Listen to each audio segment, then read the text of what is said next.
నమస్కారం. సిటీ కృష్ణతేజ వార్తలకు స్వాగతం. ఇక వార్తల్లోని వివరాలు. తిరుపతి శ్రీ కపిలేశ్వరాలయంలో శుక్రవారం పత్రపుష్పయాగం వైభవంగా జరిగింది. ఉదయం స్వామివారిని సుప్రభాతంతో మేల్కొలిపి అభిషేకం నిర్వహించారు. ఉదయం 7 నుండి 9 గంటల వరకు శ్రీ కపిలేశ్వర స్వామివారు, శ్రీ కామాక్షి అమ్మవారి ఉత్సవాలకు నవకలశ స్నాపన తిరుమంజనం నిర్వహించారు. ఇందులో పాలు, పెరుగు, తేనె, పంచామృతాభిషేకం, చెరుకు రసం, కొబ్బరి నీళ్లు, విభూది, పసుపు, చందనములతో అభిషేకం చేశారు. ఉదయం 10 గంటల నుండి మధ్యాహ్నం 12 గంటల వరకు పత్రపుష్ప యాగ మహోత్సవం జరిగింది. ఇందులో చామంతి, గన్నేరు, ముగిలి, సంపంగి, జాజి, రోజా, తామర, మల్లి, వృక్షి, కనకాంబరాలతో పాటు బెల్వపత్రం, తులసి, పన్నీరు ఆకులతో స్వామి అమ్మవార్లకు పత్ర పుష్పయాగం నిర్వహించారు. ఆంధ్ర, తెలంగాణ, కర్ణాటక రాష్ట్రాల నుండి దాతలు 3 టన్నుల పుష్పాలు, పత్రాలు విరాళంగా అందించారు. ఇందులో 12 రకాల పుష్పాలు, 6 రకాల పత్రాలు ఉన్నాయి. ఆలయంలో అర్చక పరిచారకుల వల్ల, అధికార అనధికారుల వల్ల, భక్తుల వల్ల ఏవైనా లోపాలు జరిగి ఉంటే వాటికి ప్రాయశ్చిత్తంగా పత్ర పుష్పయాగం నిర్వహిస్తారని అర్చకులు తెలిపారు.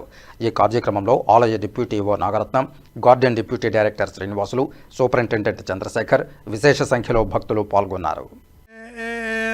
అధరాగానమిత్రముదక్రధే ఇంద్రానమిత్రం పశ్చాన్మేనమిత్రం పురస్కృధే ఇస్య ప్రత్నామనోద్యుతగ్నో శుక్రం దోదుక్రే అక్రాయః పయస్సహస్రసా వృషిం ధనోపాగ్నేసే తన్వం మే పాక్యాయుర్దా అగ్నేస్యాయుర్మేదే. చిత్రా పౌర్ణమి పర్వదినాన్ని పురస్కరించుకుని శ్రీ గోవిందరాజస్వామి వారి పొన్నకాల్వ ఉత్సవం శుక్రవారం వైభవంగా జరిగింది. ఇందులో భాగంగా ఉదయం 3 గంటలకు స్వామివారిని సుప్రభాత సేవతో మేల్కొలిపి నిత్య కైంకర్యాలు నిర్వహించారు. ఉదయం 6 గంటలకు శ్రీదేవి భూదేవి సమేత శ్రీ గోవిందరాజ స్వామివారు, శ్రీకృష్ణ స్వామి, శ్రీ ఆండాళ్ అమ్మవారు, సేనాధిపతి వారు వేరువేరు తిరుచులపై ఊరేగింపుగా బయలుదేరి తానపల్లి రోడ్డులోని పొన్నకాలువ మండపానికి చేరుకున్నారు. అక్కడ ఉదయం 9 నుండి 11 గంటల వరకు స్నపన తిరుమంజనం వేడుకగా నిర్వహించారు. ఈ సందర్భంగా పాలు, పెరుగు, తేనె, పసుపు, చందనం తదితర సుగంధ ద్రవ్యాలతో అభిషేకం చేశారు. ఆ తర్వాత అలంకరణ, సేవాకాలం, సాత్తుమురా చేపట్టారు. సాయంత్రం 4:30 గంటల నుండి 5:30 గంటల వరకు పొన్నకాలువ మండపంలో ఊంజల్ సేవ నిర్వహించారు.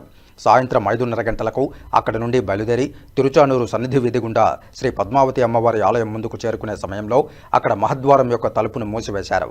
కాగా శ్రీ పద్మావతి అమ్మవారు తన బావగారైన శ్రీ గోవిందరాజస్వామి వారిని మూసిన తలుపు చాటు నుంచి చూస్తుంది అని ఐతిహ్యం. తరువాత తిరుచానూరు నుంచి ఊరేగింపుగా శ్రీ గోవిందరాజస్వామి వారి ఆలయానికి చేరుకోవడంతో పొన్నకాల్వ ఉత్సవం ముగిసింది. ఈ కార్యక్రమంలో ఆలయ deputy EO VR Shanthi, AEO Narayana Chowdary, సూపరింటెండెంట్లు చిరంజీవి, శేషగిరి, టెంపుల్ ఇన్స్పెక్టర్ ధనంజయ, ఇతర అధికారులు, ఆలయ అర్చకులు పెద్ద సంఖ్యలో భక్తులు పాల్గొన్నారు.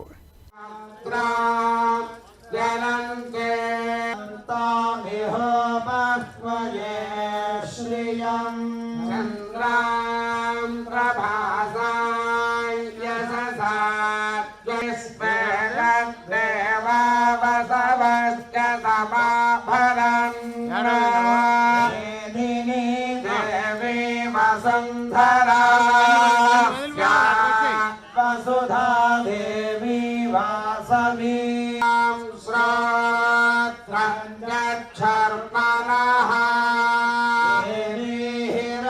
దేవి ప్రసాదరీ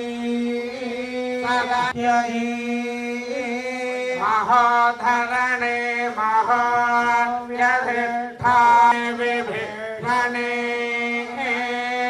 ఇంద్రపత్ని వ్యాపేయం ధారాజా సత్యంధో పరిమేదినే బ్రహ్మాసే వామేవ ప్రత్యక్షం బ్రహ్మీద్ ఆవేన్మాచమోత్యాసగో శివం దేవేభ్యః శర్మస్యే తపోవదిష్యే బ్రహ్మ వదిష్యే సత్యం వదిష్యే తస్మాత్ అహమిదముపస్తరణముపస్తరణముపస్తరణం మే. తిరుమలలో శుక్రవారం రాత్రి పౌర్ణమి గరుడ సేవ అత్యంత వైభవంగా జరిగింది. రాత్రి 7 గంటలకు సర్వాలంకార భూషితులైన శ్రీ మలయప్ప స్వామివారు గరుడునిపై ఆలయ మాడవీధిలో విహరిస్తూ భక్తులను కటాక్షించారు. పౌరాణిక నేపథ్యంలో 108 వైష్ణవ దివ్య దేశాలలోనూ గరుడ సేవ అత్యంత ప్రాముఖ్యతను సంతరించుకుంది. గరుడ వాహనం ద్వారా స్వామివారు దాసానుదాస ప్రపత్తికి తాను దాసుడనని తెలియజెబుతారు. అంతేగాక జ్ఞాన వైరాగ్య ప్రాప్తి కోరే మానవులు జ్ఞాన వైరాగ్య రూపాలైన రెక్కలతో విహరించే గరుడుని దర్శిస్తే సర్వపాపాలు తొలగిపోతాయని భక్తకోటికి తెలియజెబుతున్నారు. ఈ వాహన సేవలో తిరుమల చిన్నజీయర్ స్వామి, టీటీడీ అదనపు EO CH Venkaiah Chowdary, deputy EO Lokanatham, ఇతర ఆలయ అధికారులు పాల్గొన్నారు. తిరుపతి జిల్లా ఎస్పీ సుబ్బరాయుడు కూడా ఈ కార్యక్రమంలో పాల్గొన్నారు.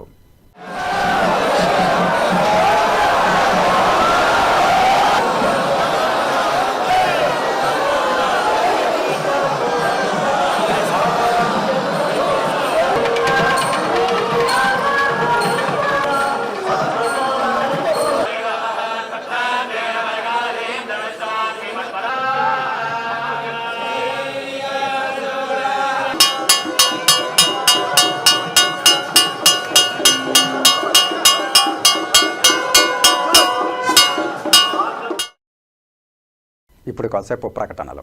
చదలవాడ దంత వైద్య కళాశాల మరియు సూపర్ స్పెషాలిటీ ఆసుపత్రిలో అత్యాధునిక దంత వైద్య సేవలు అందుబాటులోనికి తెచ్చారు. అన్ని దంత సమస్యలకు ఒకే చోట పరిష్కారం. అన్ని రకాల వైద్య సేవలు అందుబాటులో ఉన్న ప్రాంగణం చదలవాడ దంత వైద్యశాల. అనుభవజ్ఞులైన వైద్యులచే అందమైన చిరునవ్వు కోసం ఆధునిక దంత వైద్యం. పిప్పి పళ్లకు, రూట్ కెనాల్, చిగురువాపు వ్యాధులకు అత్యాధునిక చికిత్స. ఎత్తుపళ్ళు, వంకర పళ్ళు, రంగుమారిన పళ్లకు ప్రత్యేకమైన వైద్య బృందంచే చికిత్స. అంతేకాకుండా చదలవాడ విద్యా సంస్థల్లో రాయలసీమలోనే ఆర్కిటెక్చర్ కోసం మొట్టమొదటి private college Chadalavada Aruna school of architecture. అత్యుత్తమ ఇన్ఫ్రాస్ట్రక్చర్ కలిగి సమర్థవంతమైన టీచింగ్ స్టాఫ్తో విద్యార్థులకు ప్రాక్టికల్స్తో కూడిన విద్యాబోధన చదలవాడ అరుణ స్కూల్ ఆఫ్ ఆర్కిటెక్చర్లో. సంప్రదించండి. చదలవాడ కృష్ణతేజ దంత వైద్య కళాశాల, రేణిగుంట రోడ్, తిరుపతి. తిరిగి వార్తల్లోకి స్వాగతం. పవిత్ర పుణ్యక్షేత్రమైన తిరుపతి నగరం ప్రతి శనివారం ఉదయం భక్తి రసంలో మునిగిపోతూ ఆధ్యాత్మిక వాతావరణాన్ని సంతరించుకుంటోంది. శ్రీ వెంకటేశ్వర స్వామి వారి కృప నగరమంతా విస్తరించాలనే సత్సంకల్పంతో భజన మండలి కళాకారుల సభ్యులు ప్రతి శనివారం నగర సంకీర్తనను ఘనంగా నిర్వహిస్తున్నారు. శనివారం తెల్లవారుజాము నుంచే భక్తులు సంప్రదాయ దుస్తుల్లో నుదుటిపై గోవింద నామాలతో గోవిందరాజస్వామి వారి ఆలయం ఎదురుగా ఉన్న ఆంజనేయ స్వామి గుడి వద్దకు ఉదయం 5 గంటలకు చేరుకుంటారు. అక్కడ నుంచి మేళతాళాలు, మంగళ వాయిద్యాల మధ్య నగర సంకీర్తన ప్రారంభమవుతుంది. గోవింద గోవింద అనే నామస్మరణలతో మారుమురోగే తిరుపతి వీధులు ఆధ్యాత్మిక క్రాంతిని ఇనుమడింపజేస్తున్నాయి. చిన్నారుల నుంచి వృద్ధుల వరకు భక్తులు ఎంతో ఉత్సాహంగా పాల్గొంటూ భక్తి పారవశ్యాన్ని ఆస్వాదిస్తున్నారు. ఈ కార్యక్రమం ద్వారా ప్రతి ఇంటిలో భక్తిభావాన్ని నింపాలనే లక్ష్యంతో మండలి సభ్యులు సేవాభావంతో ముందుకు సాగుతున్నారు. సంకీర్తన అనంతరం భక్తులకు అన్నప్రసాదాలు పంపిణీ చేసి కార్యక్రమాన్ని ముగిస్తున్నారు. భక్తి, సేవాభావం, ఐక్యతకు ప్రతీకగా నిలుస్తున్న ఈ నగర సంకీర్తన తిరుపతి ఆధ్యాత్మిక మహిమను మరింతగా వెలుగులోనికి తీసుకువస్తోంది.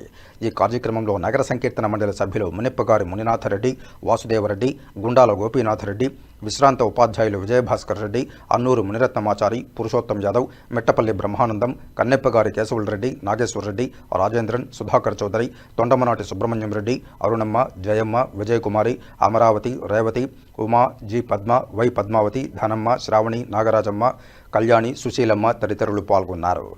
అన్ని జన్మలలో కల్లా కూడా మానవ జన్మ దుర్లభం. ఇలాంటి అత్యుత్తమైన జన్మలో క్రితం యుగాల్లో యాగాలు, యజ్ఞాలు, క్రతువులు ఉండేవి. కలియుగంలో నామస్మరణానికి చాలా విశేషం. శ్రవణం, కీర్తనం, విష్ణు స్మరణం, పాదసేవనం, సఖ్యం, ఆత్మ నివేదనం అని నవవిధ భక్తి మార్గాల్లో ఈ కీర్తనం అనేది, భజనం అనేది ఇవంతా కూడా అత్యద్భుతమైనటువంటి ప్రక్రియ. మానసిక ఉపశాంతికి, ఆయురారోగ్యాలకి పెంపొందించుకోవడానికి మన పూర్వీకులు ఈ విధానాన్ని అవలంబించారు. దాన్ని మనం ఇక్కడ మనకు స్థానికంగా ఉన్నటువంటి ఆలయం చుట్టూ కీర్తనం చేస్తూ, భజన చేస్తూ ప్రదక్షిణ చేయడం అత్యద్భుతమైనటువంటి దివ్యానుభూతి పొందబడుతుంది అనేది ఈ భక్తుల ద్వారా మనం చేయడం చాలా సంతోషంగా ఉంది. ఓం నమో నారాయణ. శ్రీ పరాభవనామ సంవత్సరం, వసంత ఋతువు, జ్యేష్ఠమాసం, కృష్ణపక్షం, శనివారం. ఈ దినం అత్యంత పవిత్రమైన దినం. వెంకటేశ్వర స్వామికి ఎంతో ప్రీతిపాత్రమైన దినం. ఈరోజు శ్రీ శ్రీ శ్రీ గోవిందరాజస్వామి 4 మాడ వీధులలో గోవిందనామ స్మరణ చేస్తూ హిందూ ధర్మాన్ని తిరుపతి పురమంతా వ్యాపింపజేసినటువంటి భక్తులందరికీ కూడా నా నమస్కారం. ఈ యొక్క కార్యక్రమాన్ని గుండాల గోపీనాథ్ రెడ్డి గారి ఆధ్వర్యంలో ప్రతి శనివారం నిర్వహిస్తున్నారు. మేము ప్రతి శనివారం ఈ కార్యక్రమానికి హాజరై ఈ కార్యక్రమాన్ని విజయవంతం చేస్తున్నాము. తిరుపతి ప్రజలు అందరూ కూడా, హిందువులందరూ కూడా ఈ కార్యక్రమంలో పాల్గొనాలని, ఈ రామనామాన్ని దశ దిశలా వ్యాపింపజేయాలని మనస్ఫూర్తిగా కోరుకుంటున్నాను. పల్లె శుభ్రత మన అందరి బాధ్యత. స్వచ్ఛాంధ్ర స్వర్ణాంధ్రలో భాగంగా ప్రతి గ్రామాన్ని శుభ్రంగా ఆరోగ్యంగా ఉంచడమే స్వచ్ఛాంధ్ర స్వర్ణాంధ్ర లక్ష్యమని చిత్తూరు ఎమ్మెల్యే గురజాల జగన్మోహన్ తెలిపారు. శనివారం చిత్తూరు ఎంపీడీఓ కార్యాలయంలో రూరల్ మండల పరిధిలోని గ్రామాలకు ఆటోలు, ట్రైసైకిళ్లను ఎమ్మెల్యే గురజాల జగన్మోహన్ పంపిణీ చేశారు. ఈ సందర్భంగా ఎమ్మెల్యే గురజాల జగన్మోహన్ మాట్లాడుతూ గ్రామాలను పరిశుభ్రంగా ఉంచేందుకు కేంద్ర రాష్ట్ర ప్రభుత్వాలు స్వచ్ఛాంధ్ర స్వర్ణాంధ్ర కార్యక్రమాన్ని ప్రతిష్టాత్మకంగా నిర్వహిస్తోందని తెలిపారు. ఇందులో భాగంగా ప్రతి గ్రామంలోని తడి చెత్త, పొడి చెత్తను వేరు చేసి ప్రతి ఇంటి వద్ద సేకరణ చేపట్టాలని తెలిపారు. దీని ద్వారా గ్రామాలు శుభ్రంగా ఉండి ప్రజలందరూ ఆరోగ్యంగా ఉంటారని, ఈ కార్యక్రమాన్ని గ్రామ ప్రజలు సద్వినియోగం చేసుకోవాలని విజ్ఞప్తి చేశారు. ఈ కార్యక్రమంలో అధికారులు, నాయకులు పాల్గొన్నారు. పార్టీ నాయకులు, అలాగే అధికారులు, ఎంఆర్ఓ గారు, ఎంపీడీఓ గారు అందరికీ పేరు పేరున హృదయపూర్వక నమస్కారాలు. ఏదైతే స్వచ్ఛ భారత్ మిషన్ నుండి కేంద్ర ప్రభుత్వం కావచ్చు, ఇటు రాష్ట్ర ప్రభుత్వం కావచ్చు, పొడి చెత్త లేదంటే వెట్, ఈ రెండింటిని డిఫరెన్స్ గా తీసుకెళ్లి వాటిని అనవసరమైన అక్కడ ఎక్కడైతే బ్లాకేజ్ అయిపోయి లేదంటే ఒక జాగా డంపింగ్ చేసి దానివల్ల అనారోగ్యాలకి గురవుతున్నారని తెలిసి ఈ కార్యక్రమాన్ని మన ముఖ్యమంత్రి గారు అన్ని అంటే ప్రతి పంచాయతీకి ఒక పుష్ కార్ట్, బాస్కెట్స్ ఇవ్వడం జరిగింది. దీన్ని సక్రమంగా నాయకులు కూడా గైడ్ చేసి అక్కడ పనిచేసే వర్కర్స్ తో కూడా నీట్ గా ఈ చెత్తని డివిజన్ చేసి ఆ పల్లెలన్నీ కూడా ఆరోగ్యంగా ఉండే విధంగా చూసుకోవాల్సిందిగా కోరుకుంటూ, ఇప్పుడు విచ్చేసిన ఈ ప్రతి పంచాయతీలో 12 పంచాయతీలకి పుష్ కార్ట్, ఒక 17 పంచాయతీలకి ట్రైసైకిల్స్ ఈ రోజు ఇస్తా ఉన్నారు. సో వీటన్నిటికీ అనంతపురం, బిఆర్పేట, ఆనగల్లు, చెర్లోపల్లి, చింతలగుంట, దిగుమర్సపల్లి, గోగల్లు, కురుచువేడు, ముత్తుకూరు, పచ్చనపల్లి, పాలూరు, తెల్లసిట్టిపల్లి, నాయన్ చెరువు, పెరుమాల కండిగ, తాళంపేడు, సొపోత్పల్లి, తుమ్మింద, ఈ ఒక 17 ట్రైసైకిల్స్ ఇస్తారు. వాటిని జాగ్రత్తగా వాడుకోవాల్సిందిగా కోరుకుంటూ సెలవు తీసుకుంటున్నాం. ఈ వార్తలు ఇంతటితో సమాప్తం. రాత్రి 8:30 ప్రసారమయ్యే సిటీ కృష్ణతేజ వార్తల్లో సమగ్ర సమాచారంతో మళ్ళీ కలుసుకుందాం. అంతవరకు సెలవు. నమస్కారం.